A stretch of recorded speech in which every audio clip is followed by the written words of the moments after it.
안녕하세요. 저는 직장 다니고 있는 30대 여성입니다. 최근 부서 이동이다 뭐다 해서 바쁘게 지내고 있지만 예전 같았으면 정신없이 몰아쳤을 회사 일에 불평불만이 많았을 것임에도 지금은 그저 기껏기만 합니다. 왜 복잡한 생각 돌리는 데는 몸 바쁘게 지내는 것만큼 건강하고 생산적인 일이 또 없다고 하잖아요. 제가 최근에 정신 시끄러울 일들을 제법 겪었거든요. 나이 30을 넘어가면서 평생 제 인생 계획에 있어서 당연한 일이라고 생각했던 결혼 계획도 세우고 있었고, 제법 괜찮은 결혼 상대자라고 생각했던 사람도 곁에 있었거든요. 다정하고 책임감 넘치셨던 부모님 밑에서 형제들과 돈독하게 지내며 자라왔기에 언젠가는 저도 저희 부모님처럼 사는 게 당연한 일이겠거니 생각하며 살아왔어요. 물론 그렇다고 제 인생이 걸린 문제인데 아무 남자나 골라 불행을 자초할 생각 같은 건 전혀 없었습니다. 저도 따질 만큼 따져서 좋은 사람 골랐다고 생각했어요. 30 넘어오면서 제 나름대로 사람 보는 눈도 생겼다고 자신했어요. 물론 천길 물속은 알아도 한길 사람 속 알 수 없다고 하니 제가 아무리 재주 부려봐야 한 사람을 온전히 이해한다는 게 결코 쉬운 일이 아니라는 것쯤은 알고 있었지만 그래도 제가 만나는 사람을 좋은 사람이라 믿어 의심치 않았고요. 그런 사람에게서 이렇게 생각지도 못하게 거하게 뒤통수를 때려 맞을 줄은 정말로 상상조차 하지 못했습니다. 예비 남편과의 만남은 처음부터 제게 호감을 가지고 적극적으로 다가왔던 예비 남편 쪽의 열렬한 구애로부터 시작된 것이었습니다. 제가 그렇게 눈 돌아가게 미인인 것도 아니고 대단하게 눈에 띄는 타입도 아니었기에 살면서 저한테 그렇게까지 적극적으로 관심을 표한 사람은 예비 남편이 처음이었어요. 그동안 연애 경험이 없지는 않았으나 그래도 저도 사람이고 여자인지라 그렇게 저 대단한 여자라도 되는 양 눈을 반짝이고 바라봐주는 예비 남편 관심이 싫지 않았습니다. 제가 자라온 환경이 부족하지는 않은 편이었거든요. 부모님께서도 사업하시며 가산을 탄탄하게 일궈오셨고 누가 보아도 여유 있는 집안이었어요.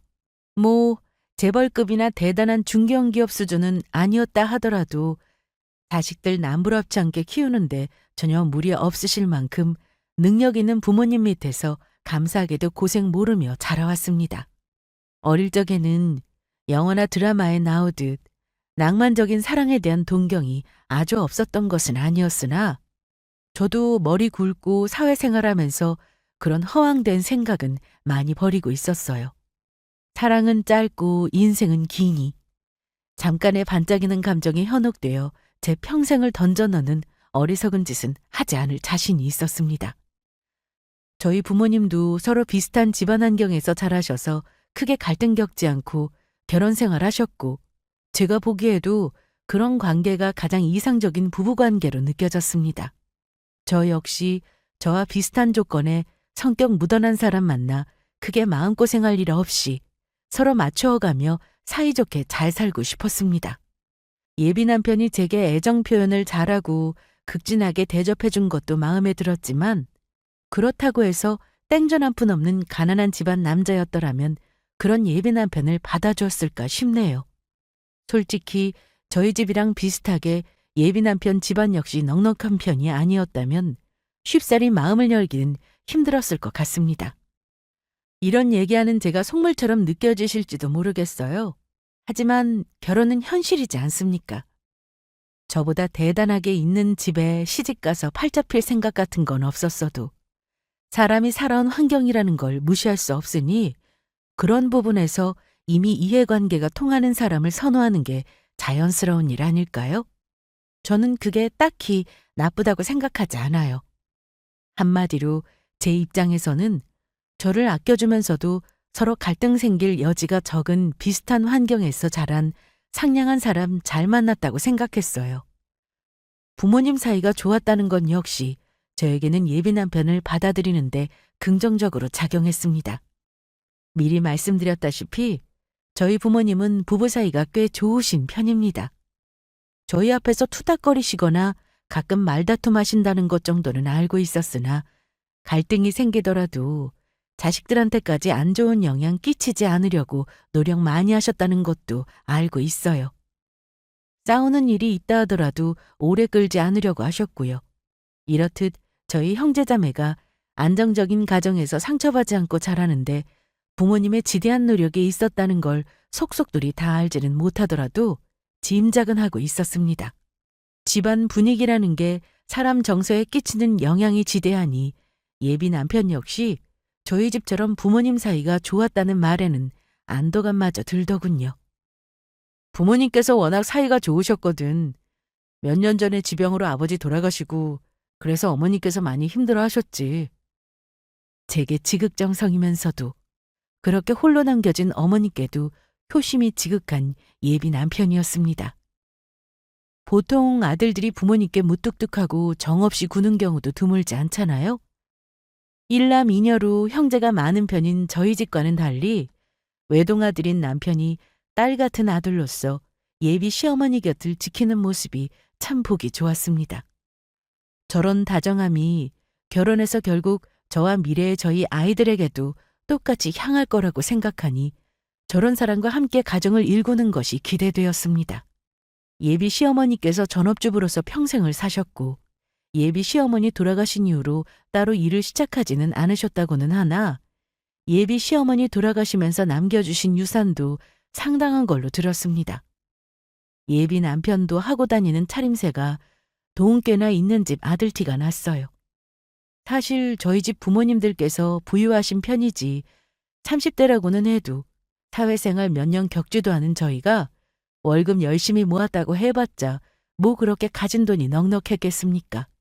그럼에도 입고 다니는 옷이며 차고 다니는 시계며 심지어 타고 다니는 차도 고가의 외제차였던 예비 남편이었어요. 그걸 자기가 사회생활 시작하고 취업해서 월급 모은 걸로 마련했을 리는 만무하니 여전히 집안에서 적지 않게 지원을 받고 있겠구나 하는 것은 충분히 짐작할 수 있었습니다. 저희 집은 그래도 예비 남편과는 가풍이 조금 달라서 대학 졸업할 때까지는 물심양면으로 지원해 주시는 부모님이셨지만 취직해서 자식들이 제 갈 길 가고 난 이후로는 당신들이 부모로서 해줄 몫은 끝났다며 일절 관여하지 않으셨던 부모님이셨습니다. 우리는 최선을 다했다. 너희 잘할 때 하고 싶다는 거 필요한 거 부족하지 않게 하려고 항상 노력했고 엄마나 아빠 둘 다 너희한테 결코 소홀하지 않았어. 이만하면 우리 할 몫은 충분히 했다고 본다. 우리도 앞으로 노후 준비 알아서 잘 준비해서 자식들 신세지지 않도록 끝까지 노력할 테니 너희도 이제 성인 되었으면 너희들 힘으로 힘껏 한번 살아보거라. 부모님이 그렇게 말씀하셨을 때도 서운한 생각은 전혀 들지 않았습니다. 워낙 어릴 때부터 그런 부모님의 교육관에 대해 귀에 못이 박히도록 들어오기도 했고 사실 그게 당연한 일이라는 생각이 들었어요. 언제까지고 부모님이 낳아줬다는 이유만으로 자식을 책임져야 할 것도 아니니 지금껏 부족함 없이 고이 길러주신 것만으로도 감사할 일이라고 생각했죠. 실제로 취업한 이후로는 제 생활비 제가 벌어 쓰며 살았고요. 그러니 집안 환경이 비슷하다고 해서 예비 남편하고 다니는 것처럼 명품으로 휘감고 다니는 건 상상할 수 없었습니다. 그럼에도 제가 예비 남편한테 꿀릴 건 없다고 생각했어요. 저도 사회인으로서 제 몫 다하며 제 밥벌이 잘하고 사는데 그런 걸로 기죽일 성격이 아니기도 했고요. 더군다나 제게는 믿는 구석이 하나 더 있었습니다. 승희야, 이건 네 몫이다. 저 처음 취업하고 직장과 본가 간 거리가 좀 있어 출퇴근이 힘들길래 독립하겠다고 했더니 저희 부모님께서 저 앉혀놓고 통장 하나를 내미셨습니다. 솔직히 처음 독립한다고 했으니 부모님께서 조금은 도와주시지 않을까 기대를 하기는 했으나 이렇게 각 잡고 통장까지 등장할 줄은 몰랐기에 저도 좀 놀라긴 했습니다. 엄마, 아빠, 이게 다 뭐예요? 당황해하는 저를 보시고 덤덤하게 두 분께서 말씀하셨어요. 네 언니 오빠 독립할 때도 다 해준 거니까 부담스럽게 생각할 건 없어. 엄마 아빠가 너 독립시키면서 미리 재산 물려준 거라 생각해도 좋고. 그렇게 여러 번 통장 속 금액은 상당했습니다. 나중에 저 시집가서 신혼집 알아보려고 해도 직장 인근에 적당한 아파트 정도는 무리 없이 마련할 수 있겠다 싶을 정도의 거금이었어요. 엄마, 아빠, 이렇게나 많이? 나 정말 생각도 못했어. 깜짝 놀라 말하는 저를 보고 부모님이 그러시더라고요. 우리가 사회생활 시작하면 우리 할목 다 했다고 하기는 했지만 부모 마음이 꼭 그런 것만은 아니거든. 너희들이 부모한테 너무 의존적으로 행동하면 오히려 너희들 가능성을 망치게 되지 않을까 걱정스럽기도 했고. 그렇게 말씀하시는 부모님 생각이 아주 이해가 가지 않는 건 아니었습니다. 실제로 저와 비슷한 환경의 학교 동창생들 중에서 집안에 돈 좀 있다고 그것만 믿고 스스로 노력하거나 뭔가 해보려 들지 않고 여태 부모 등에 빨대 꽂아 한심한 인생 살아가는 사례도 적지는 않았으니까요. 부모님이 저희를 그렇게까지 생각하지는 않으셨겠지만 그래도 노파심에 걱정되셔서 그러셨겠다는 것쯤은 이해하지 못할 바가 아니었습니다. 제 입장에서야 생각지도 못했던 거금이 목돈으로 턱하니 들어왔는데 그저 감사하고 또 감사해도 모자랄 일이었죠. 엄마, 아빠, 감사해요. 저 생각해서 해주신 돈이니까 저도 허투루 쓰지 않고 정말 꼭 필요할 때 요긴하게 잘 쓸게요. 그래, 우리 승희야, 엄마 아빠가 다른 말 보태지 않더라도 똑부러지게 자기 처신 잘할 테니까. 독립할 때도 그 정도면 부족하지는 않을 게다. 평소 누누이 말씀하신 것처럼 그 이후로 따로 추가적인 도움이 있거나 하지는 않았지만 부모님 말씀대로 유산을 당겨받았다고 해도 무리가 없을 만큼 상당한 돈이었기에 내가 부모님께 갚지도 못할 은혜를 또 하나 입는구나 하는 생각이 들었습니다. 저를 믿고 그렇게 마음 써주신 만큼 부모님 실망하는 일이 없으시도록 더 정신 바짝 차리고 똑바로 살아야겠다는 동기부여도 됐고요. 어쨌든 이렇게 저도 가진 자산이 적은 편은 아니다 보니 예비 남편 사치품 두르고 다니는데 기죽을 일은 아니었어요. 예비 남편도 그런 걸로 저를 재단하는 사람은 아니었고요. 만나면서 예비 남편이 조금 특이한 점이 있다고 생각했던 건 돈 이야기하는데 전혀 거리낌이 없었다는 점 정도일까요? 사람들이 돈에 관심이 지대하고 또 돈이 없으면 제대로 된 생활을 영위하기 어려우니 돈에 관심이 넘치는 건 당연한 일이지만 그렇다고 또 너무 돈돈거리는 사람 별로 반기지 않는 게 사회적인 분위기잖아요. 저희 집도 부모님이 자식들 앞에서 대놓고 돈 얘기하시는 경우 잘 없으셨고요. 그런데 예비 남편은 그런 이야기 대놓고 하는데 전혀 스스럼이 없었습니다. 저희 만나기 시작한 지 얼마 안 되었을 때도 자기 펀드가 얼마고 주식을 얼마나 넣어놓고 하는 얘기 아무렇지도 않게 그냥 하더라고요. 들으면서도 솔직히 내가 이걸 들어도 되나 싶은 생각이 들 정도였습니다. 준영 씨, 그런데 이런 얘기까지 나한테 해도 괜찮아? 다른 사람도 아니고 승희 씨인데 뭐 어때? 그리고 나는 이런 얘기 감추고 만나는 사람한테 불어 숨기고 그러는 것도 좀 그렇더라고. 집에서 소유한 부동산 규모가 꽤 된다고 들었는데 그래서 그런가 싶기도 했어요. 실제로 데이트한다고 예비 남편 외제차를 타고 지나갈 때마다 저 아파트 시세는 지금 어떻고 저 건물 매매가는 어떻고 이런 부동산 정보를 줄줄 꿰고 있는 예비 남편이었습니다. 준영 씨는 어떻게 그런 걸 그렇게 잘 알아? 아무래도 내가 집안일 때문에 듣는 게 좀 있잖아. 서당께도 3년이면 풍어를 읊는다고 하는데 아무래도 어릴 적부터 이런 정보 많이 접하다 보니까 자연스럽게 그렇게 된 거지 뭐. 그리고 지금 지나온 저쪽에도 우리 엄마 명의 부동산 꽤 있거든? 저기 저 아파트 7년 전에 구매할 때보다 시세 차익이 3배 이상 남는 거 알아? 예비 남편 딴에는 자연스러운 일이라고 자기 입으로 얘기하기도 하고 또 제게 숨기는 건 만들고 싶지 않다며 하는 소리에 그런가 하기도 했지만 솔직히 만나면서 돈 얘기가 너무 빈번하게 나오는 건 조금 불편하게 여겨지기도 했습니다. 하지만 뭐 아기가 있는 것도 아니었고 돈 없다고 우울한 소리 하는 것보다는 자기들 있는 재산 이야기하는 거니 제가 생각한 것보다도 예비 남편 집안이 더 넉넉한가 보다 하는 짐작을 하게 되었죠.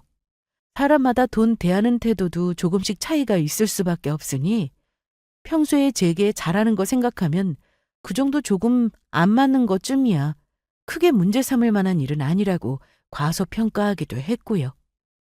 예비 남편이 왜 저렇게까지 돈돈하는지 예비 시어머니를 처음 만나고 나서 그제야 이해가 되더라고요. 예비 시어머니 역시 사근사근한 인상에 반갑게 저를 맞이해 주셨지만 하고 다니는 차림새나 주로 대화의 화제로 삼는 것이나 예비 남편하고 크게 다르지 않았습니다.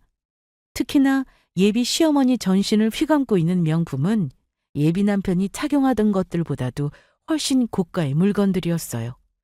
몸에 두르고 신고 메고 다니는 건 기본이고 손수건 한 장까지도 명품으로 도배를 하고 있었습니다. 그야말로 평생 돈 걱정이라고는 눈꼽만큼도 해보지 않은 부유한 사모님의 모습의 정석이라 할 수 있었죠. 저희 부모님께서는 가진 자산이 넉넉하셔도 평소에 그렇게 많은 돈 쓰는 걸 좋아라 하시는 분들은 또 아니셔서 평소 차림새만 보면 길 가다 흔히 볼 수 있는 평범한 사람들과 크게 다를 바 없었어요. 공작새 마냥 고가의 물건들로 온몸을 휘감은 예비 남편 모자에 비하면 꾸미고 다닌다고 하기가 민망할 수준이었죠. 솔직히 처음에 예비 시어머님 만났을 때는 그런 겉모습 때문에 다소 부담스럽게 느껴졌던 것도 사실입니다. 하지만 당시에 비해 훨씬 소박한 차림새인 저를 반색을 하며 반갑게 맞이해 주시는 예비 시어머니셨어요. 우리 준영이가 어디서 이렇게 참한 아가씨를 얻어왔나? 우리 아들한테 그동안 얘기 많이 들었어요.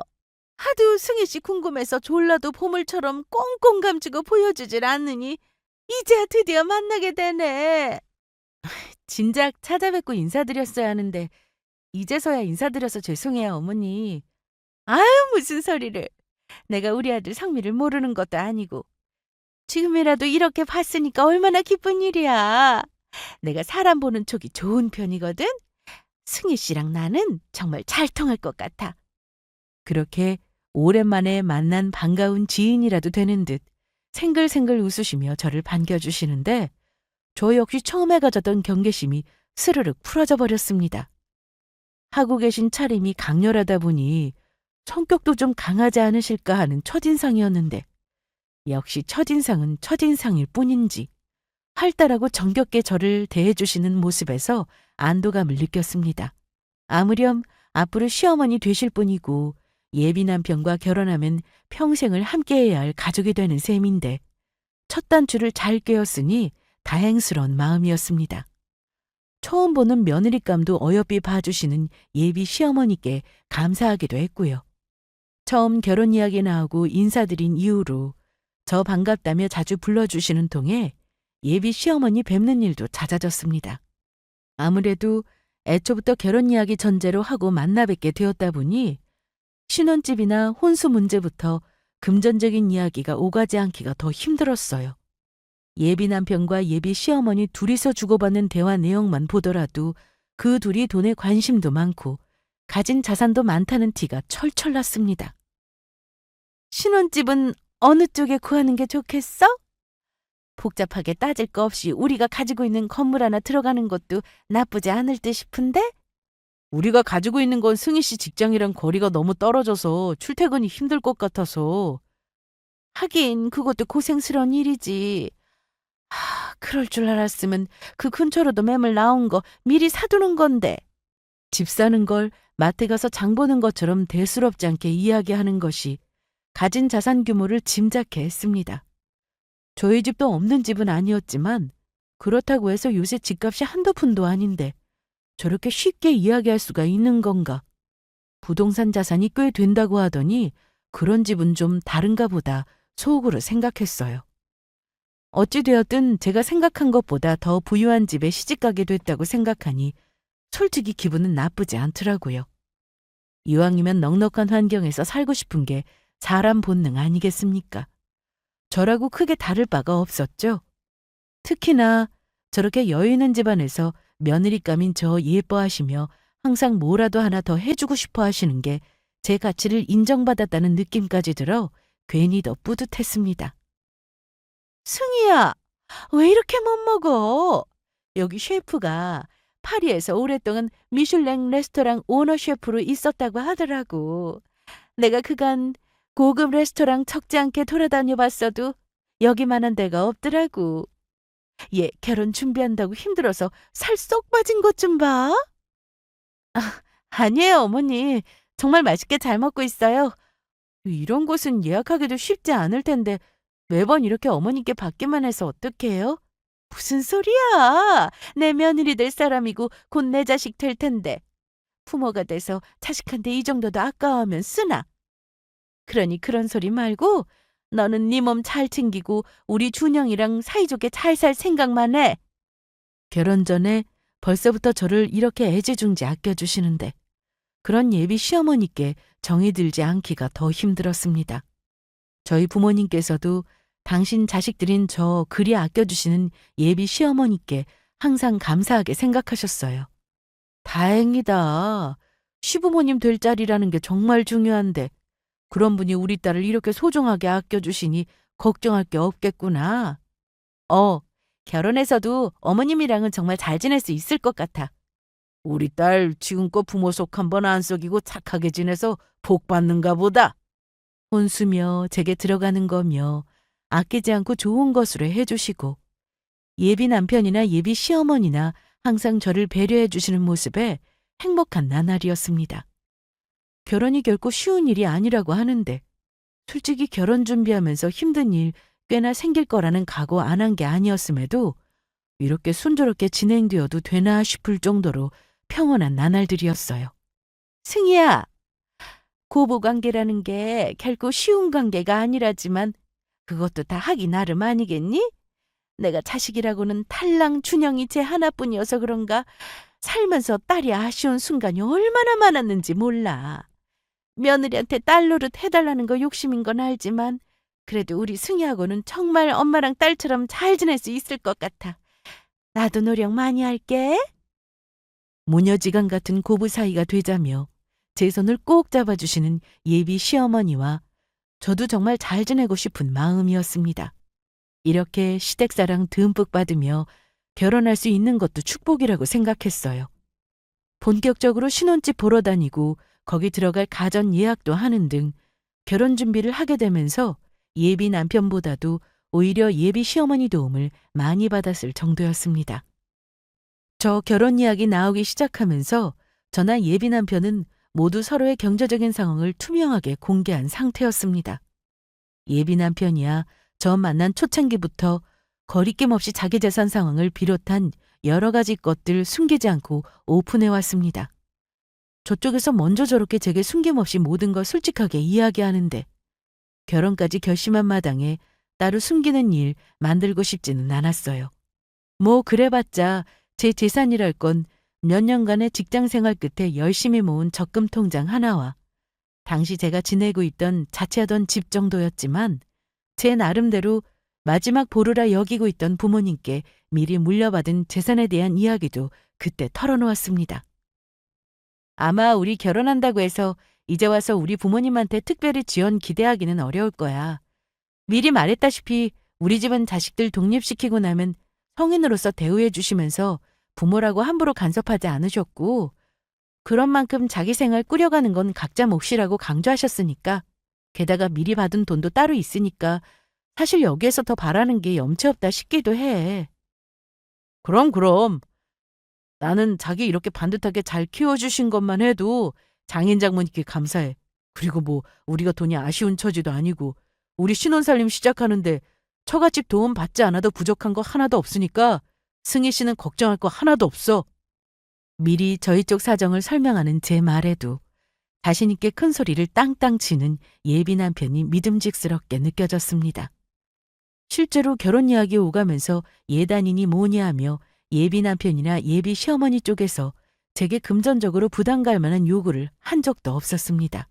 그래도 결혼이 혼자 하는 것도 아니고 두 사람이 만나 가정을 이뤄 두 집안이 엮이게 되는 일인데 제가 마냥 염치 없이 받고 있지만도 않았지만 말입니다. 이래서 넉넉한 집안 사람과 만나기로 한 것이 나쁘지 않았다는 선택이었다는 생각이 들었습니다. 물론 그것만으로 예비 남편을 신랑감으로 선택한 건 결코 아니었지만 그렇지 않았더라면 결혼하면서 이래저래 경제적인 문제로 마찰을 겪을 여지도 컸을 테니까요. 그런 부분에서 스트레스 받지 않는 것만 하더라도 바쁜 결혼 준비하는 와중에서도 정신건강에 크게 타격받지 않을 수 있으니 이 또한 행운이라고 생각했습니다. 세상에는 대단하게 내세울 것 없더라도 아들 가졌다는 이유 하나만으로도 며느리 앞에서 유세 부리려 하는 염치 없는 시댁도 흔하지 않습니까? 그런데 결혼 전부터 제게 뭐 하나 해주지 못할 안달인 사람들을 가족으로 맞이하게 되었으니 그만큼 제가 더 잘해야겠다고 생각할 수밖에 없었어요. 신혼집 구하러 다니기 시작할 무렵 예비 남편 회사 일이 갑자기 바삐 돌아가는 바람에 신혼집 보러 다니는 일도 예비 시어머니와 함께하는 일이 많았습니다. 제가 취직하고 나서 자취집 구할 때도 여간 집 보는 일이 까다로운 일이 아니라고 생각했지만 그래도 그건 신혼집 보는 일에 비하면 세 발의 피에 불과했어요. 부모님하고 함께 살 때는 당연하게 여기던 것들 제가 제 눈으로 직접 꼼꼼히 확인하며 집 고르려고 하니 왜 그렇게나 신경 써야 할 부분이 많은지요. 집 구하는 예산이며 집 컨디션이며 한도 끝도 없이 따지고 들자면 고려해야 할 것이 끊이지 않았기에 머리가 지끈거렸습니다. 결혼 준비하면서 가장 애먹었던 게 신혼집 보러 다니면서 살집 결정하는 거였어요. 그나마 옆에서 연륜 있는 예비 시어머니께서 함께 해주시며 같이 봐주시지 않았더라면 나 혼자서는 엄두도 못 낼 일이었겠다 싶어 예비 시어머니께 의지를 많이 했습니다. 몇 번 저희 재량대로 해보라고 맡기셨던 예비 시어머니께서도 제가 하도 집 문제로 스트레스를 받으니까 결국 자기 지인인 부동산 관계자를 소개시켜 주셨죠. 김 과장 인사해. 여기 우리 며느리 너무 예쁘지? 아이 사모님 이렇게 아리따운 며느님 맞이하시고 너무 좋으시겠어요. 그렇지? 승희야, 내가 우리 집 부동산 문제 처리하면서 우리 김 과장 도움을 얼마나 많이 받았는지 몰라. 일 처리도 똑 부러지고 매물도 알짜배기만 쏙쏙 잘 올라오는 게 나한테는 기인이라니까. 아, 사모님 과찬에 몸둘 바를 모르겠습니다.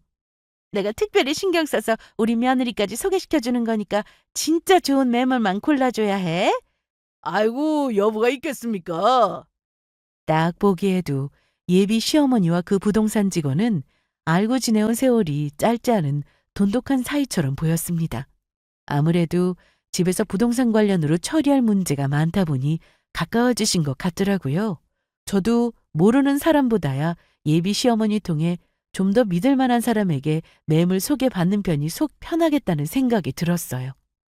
그렇게 주말마다 그 부동산 직원이 소개해주는 매물 보러 다니느라 또 몇 주간 순식간에 흘러갔습니다.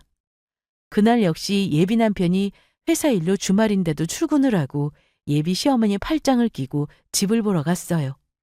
그날 보러 가기로 한 매물은 3군데였는데 그중에 두 번째로 본 집이 지금껏 보았던 집 중 가장 제 마음에 쏙 들어왔습니다. 안에 빌트인 되어 있는 가구들도 모두 최고급 유럽산 원목으로 꾸몄고 채광도 정말 좋아요. 이쪽 매물은 나오면 바로바로 나가는 인기 매물인데 제가 특별히 사모님 봐서 아직 아무한테도 소개 안 시켜준 거예요. 어쩜 그러니까 우리 안목이는 승희 마음에 이렇게 쏙 들었지. 그렇지? 네, 어머니. 지금껏 봤던 집 중에 여기만한 데가 없는 것 같아요. 저희 예산만 허락한다면 2번 볼 것도 없이 그 집을 선택하고 싶었습니다. 하지만 부동산 직원으로부터 그 당시 그 집의 거래가가 20억을 호가한다는 소리에 그만 입을 떡 벌리고 말았습니다.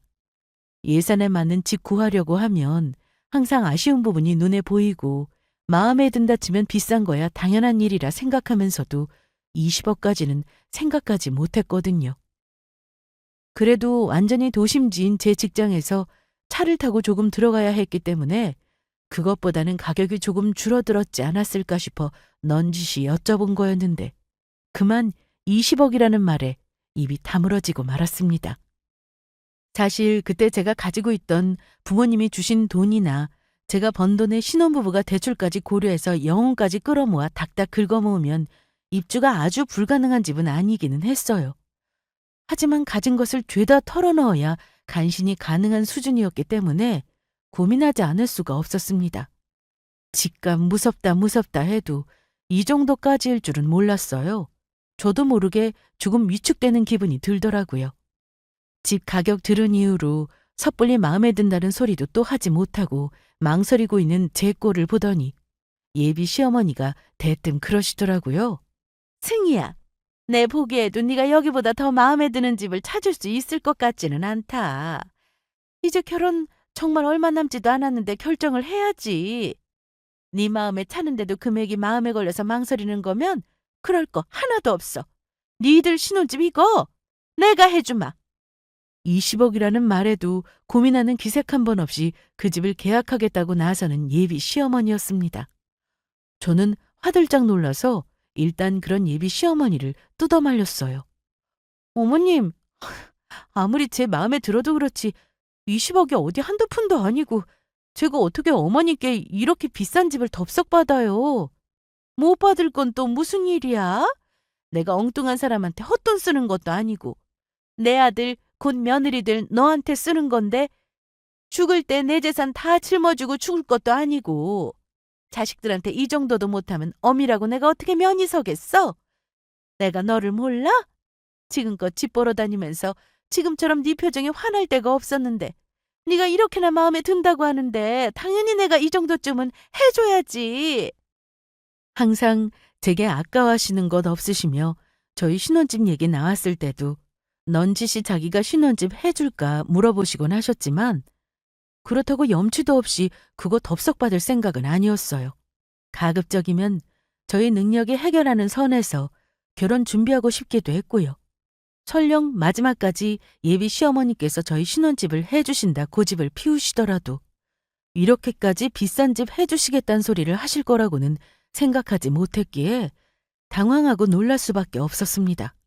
이럴 게 아니라 쇳불도 당김에 빼는 법이라고 오늘 바로 계약금 걸자. 김 과장, 여기 계약금 2억이랬지?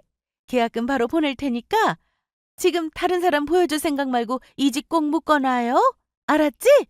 아이고, 그럼요, 사모님. 정말 탁월하신 선택이십니다. 제가 정신 차릴 틈도 없이 부동산 직원과 적극적으로 이야기를 시작한 예비 시어머니셨습니다. 평소에도 큰돈 쓰는데 거침이 없으시다는 생각은 했지만 그래도 저희 신혼집까지 이렇게 고가의 집을 턱턱 마련해 주실 줄은 몰랐어요. 내가 정말로 부잣집에 시집을 가는구나 하는 실감이 그때만큼 확실하게 든 적이 없었습니다. 민방위할 거 하나도 없어. 어차피 나중에 나 가면 내 재산 다 누구한테 가겠어. 결국에는 니들 목 털 거 미리 인심 좀 쓰는 건데 그저 기쁜 마음으로 받아줬으면 좋겠구나. 제가 차마 면이 안 서고 민망해서 어쩔 줄 모르자 그렇게까지 말씀을 해주시는데 계속해서 거절하는 것도 좋은 방법이 아니라는 생각이 들었습니다. 솔직히 그 좋은 집 턱턱 해주신다는데 싫다고 하면 거짓말이었겠죠. 어머니 정말 감사해요. 어머니 아니셨으면 이렇게 좋은 집 엄두도 못 냈을 거예요. 그래. 니들은 그저 여기서 행복하게 잘 살면서 100년 해로 하면 되는 거야. 이게 다 무슨 복인가 싶었습니다. 집도 집이지만 이렇게 아낌없이 내리사랑 베풀어 주시는 예비 시어머니의 마음이 더 감사했습니다. 이왕 집 받기로 한 거 그렇게 눈독 들이는 사람 많은 매물이라고 하니 저도 놓칠까 싶어 조바심이 나긴 하더라고요. 집 매매하는 문제가 결국 간단한 일이 아니기 때문에 준비해야 할 것이 상당했습니다. 그 길로 곧장 더 자세한 이야기도 하고 매매 준비에 들어가기 위해 부동산 직원을 따라 부동산 회사로 들어갔습니다. 나름대로 업계에서 잔뼈가 굵은 사람이라 하더니 부동산도 규모가 꽤 크더라고요. 일반적인 동네 복덕방 수준과는 비교할 수 없을 정도로 직원 수도 많고 회사도 큰 편이더라고요. 부동산이 이런 곳은 또 직접 보긴 처음이라 구경한다고 이리저리 눈이 돌아갔습니다. 그새 할 말이 많은지 저희 예비 시어머니와 해당 부동산 직원이 서로 이야기를 나누느라 바빠 보였어요. 그 틈에 제 곁에 부동산의 다른 직원들이 슬금슬금 옆으로 다가오더라고요. 저야 생판 처음 보는 사람이니까 저 사람이 설마 나한테 무슨 볼 일이 있겠나 싶어 다시 시선을 돌렸어요. 그런 제 손에 갑자기 덥석 쪽지 하나가 쥐어졌습니다. 아까부터 저를 유심히 쳐다보던 바로 그 직원이었어요. 그러고는 누가 볼까 싶어 후다닥 모른 척을 하는데 대체 이게 뭔 일인가 싶었죠. 의아한 마음으로 제 손에 쥐어진 쪽지를 열어본 제 눈이 놀라움으로 잔뜩 커졌습니다. 오늘 계약하시려는 매물 그거 허위 매물이에요. 김 과장 저 사람 이미 동일한 수법 여러 번 저지른 사기꾼입니다. 그러고 밑에 휴대전화 번호가 하나 적혀 있는데 보나마나 제게 쪽지를 건네준 그 문제의 직원 연락처였겠죠. 솔직히 이게 다 무슨 일인가 싶었습니다. 예비 시어머니가 믿고 소개시켜준 사람인데 그런 사람이 사기꾼이라니. 생판 처음 보는 사람 말을 무턱대고 믿을 수도 없었고요. 하지만 오가는 돈이 한두 푼도 아닌데 이런 소리까지 들어놓고 가볍게 넘길 수만도 없었습니다. 결국 무슨 정신으로 나온 줄도 모르고 예비 시어머니와 부동산을 나와 헤어지고는 쪽지에 적힌 연락처에 전화를 걸고 말했습니다. 김 과장 그 사람 예전부터 문제가 많았어요. 그래도 이렇게 간 크게 부동산 사기까지 가담할 줄은 몰랐는데 이번에 아주 제대로 덜미가 잡힌 거죠. 연루된 사람도 한둘이 아니에요. 회사에서 증거 확실하게 잡아서 고소 때리고 법적 조치 취하려고 하고 있고 조만간 여기서도 잘리게 될 것 같아요. 고객님처럼 그런 식으로 집 보러 온다는 사람 데려와서 속이고 사기친 돈 중간에서 소개해준 사람이랑 같이 나눠 먹었고요. 시어머니 되실 분도 이거 다 알고 있어요. 둘이서 짜고 치는 고스톱이나 마찬가지니까. 증거자료 중에 회사 전화로 시어머니 되실 분이랑 김 과장 통화한 내역도 있거든요. 들으면 들을수록 믿을 수가 없는 소리였습니다. 아니, 집안에 그렇게 돈이 넘쳐난다는 사람이 부동산 직원하고 짜고 저를 속여먹을 이유가 대체 뭐가 있단 말입니까? 여전히 정신을 못 차리고 있는 저를 딱하다는 듯 바라보며 문제의 직원이 덧붙였습니다. 갑작스런 제 말에 충격이 크시겠지만 사실 이런 식으로 부동산 사기 당하는 사람들은 대부분 자기가 철석같이 믿던 사람한테 당하는 경우가 많더라고요. 돈 잃고 사람까지 잃는 것보다야 속여 먹으려 드는 사람 하나만 잃는 편이 낫잖아요? 나중에 정말 큰일 겪으실까 싶어 말씀드리는 거예요. 집에 돌아와서도 제가 무슨 소리를 들은 건가 했습니다. 어느 누구와도 상의할 수 없는 일이었어요. 결국 저는 차마 떨어지지 않은 발걸음으로 살아생전 처음으로 흥신소라는 곳까지 가게 되었습니다. 제 손으로 의뢰를 맡기면서도 내가 헛소리를 들은 거였으만 하고 바랐으나 불행하게도 그런 일은 일어나지 않았습니다. 의뢰한 조사 결과는 충격 그 자체였으니까요. 이 사람들 개털이던데요. 살고 있다는 집이며 소유하고 있다는 건물이며 죄다 다른 사람 명의예요. 의뢰인분한테 보여줄 목적으로 짧게 단기 임대했던 것 같은데 이 정도면 작정하고 사기쳤다고 봐야지. 제 앞에서 그렇게 돈 얘기며 있는 사람 티를 냈던 것도 처음부터 저를 속여먹고자 의도된 일이었다는 겁니다. 제가 좀 사는 집 딸인데다가 재산까지 미리 물려받았다는 것을 알고 제 재산 빼먹을 셈으로 작정하고 좋은 사람 흉내를 냈다는 거죠. 문제 그 부동산 직원과 긴밀하게 연락을 취하며 미리 말을 맞췄다는 사실 역시 금방 드러났습니다. 아마 그 부동산 직원이 제게 귀뜸해주지 않았더라면 그런 인간들한테 호구같이 속은 줄도 모르고 넋 놓고 있다. 재산 잃고 감쪽같이 사기 결혼까지 당했을지도 모르죠. 그토록 저를 귀히 여겨준다고 생각했는데 돈의 환장에 저를 농락한 예비 남편과 예비 시모에게 분노의 치를 떨 수밖에 없었습니다. 마음을 많이 내주었던 것만큼 걷잡을 수 없는 분노에 사로잡힌 저였어요. 이건 파혼 가지고 제 분이 풀릴 일이 아니었습니다. 사람을 농락하고 저를 우습게 본 대가를 톡톡히 치러야 하지 않겠습니까?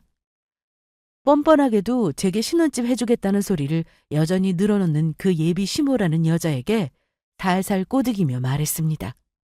어머님, 아무리 생각해도 제가 어머님께 이렇게 받기만 하는 건 도리가 아닌 것 같아요. 나중에 저희 신혼집 들어갈 잔금 치를 때 저도 보탤게요. 됐다니까 그러네. 네가 돈이 있으면 얼마나 있다고.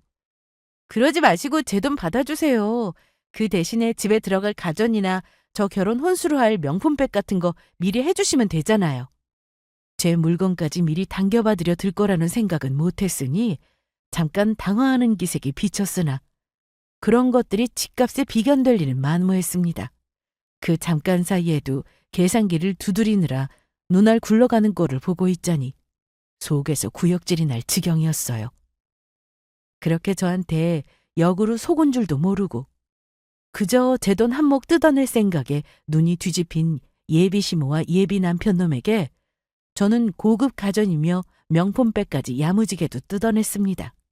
이미 흥신소 직원 통해 없는 형편에 저 속이려고 사채 써서 고액의 이자 빚에 허덕이고 있다는 사실을 알고 있었어요.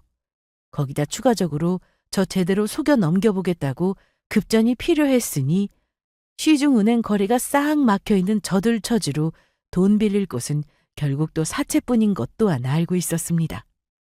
이건 역시 상당한 금액이었겠지만 저에게서 수십억 사기쳐서 뜯어낼 생각에 눈앞에 보이는 것이 없었을 테니 이 정도야 금세 해결할 수 있는 푼돈처럼 느껴졌겠죠.